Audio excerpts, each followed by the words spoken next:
If you're not sure what bait to use, or you just want a universal bait that is very attractive to fish, then chicken could be the answer. It's cheap, fish absolutely love it. It's available in supermarkets everywhere, so it's always easy to get.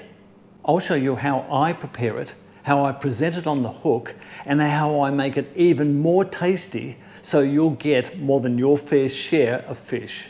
Now, I've cut the bait up into sections that I think are going to be useful for a specific session.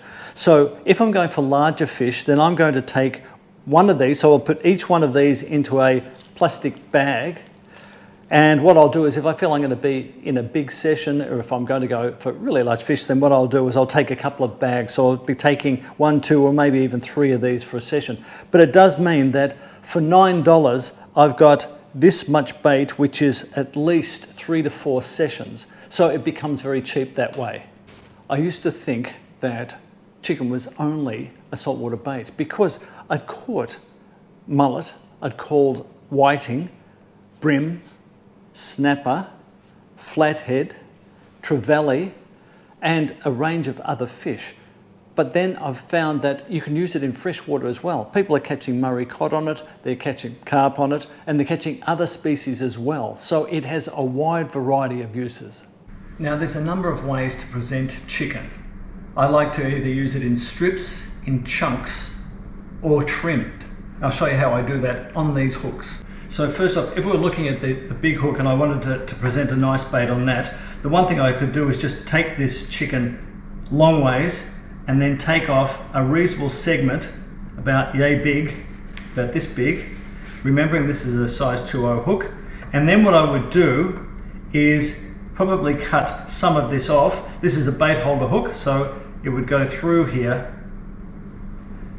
And because this is breast chicken, it's tender, but it's still relatively firm. Now, that's how I would present it. Plenty of hook point showing. Then I'm using that as a strip, which is the same way that you would present a fish strip as well. I like presenting them that way. That takes the bigger fish, and I've found that I've caught snapper on this, trevally on this, flatheads on this. It does very, very well.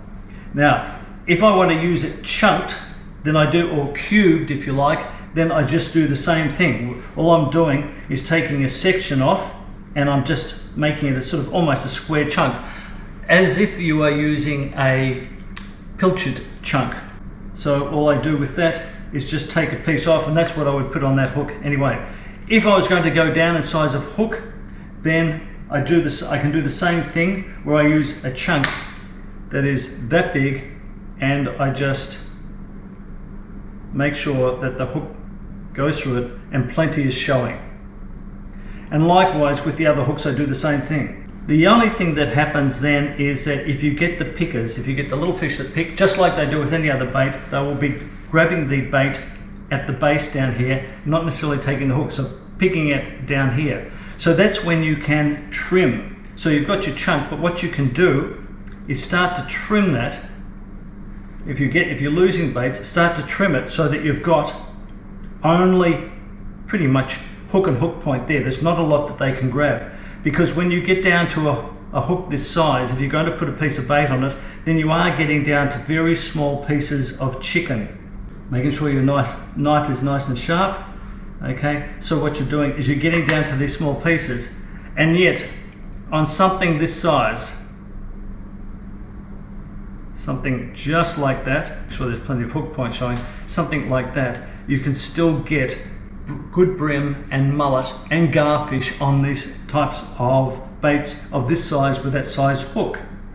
And so you're either presenting it so that big fish will be attracted to it because of its size, or that you've chunked it so that the relatively smaller fish can't get at that bait other than taking the hook. And then finally, if you have to go really, really small, then you trim it round the bait, round the hook, so that small fish can put that into their mouth. So the great thing about chicken is that you can actually flavour it as well. So you can use a bait soak to flavour the chicken. So not only can you go fishing with just plain chicken, but then to make it even more palatable, you can add some bait soak into the bag itself. half an hour before you actually go fishing, and that will then change the flavour. So all of a sudden, instead of just having one bait being plain chicken, you've suddenly got two. And if you've got all three bait soaks, then you've got three different baits that you can use. You could also use a bait dip. So in this case here, just using a bait dip on that chicken, once again, turns it into something else. And just by dipping it into the bait dip on your hook, you've got this fantastic new flavour on that bait.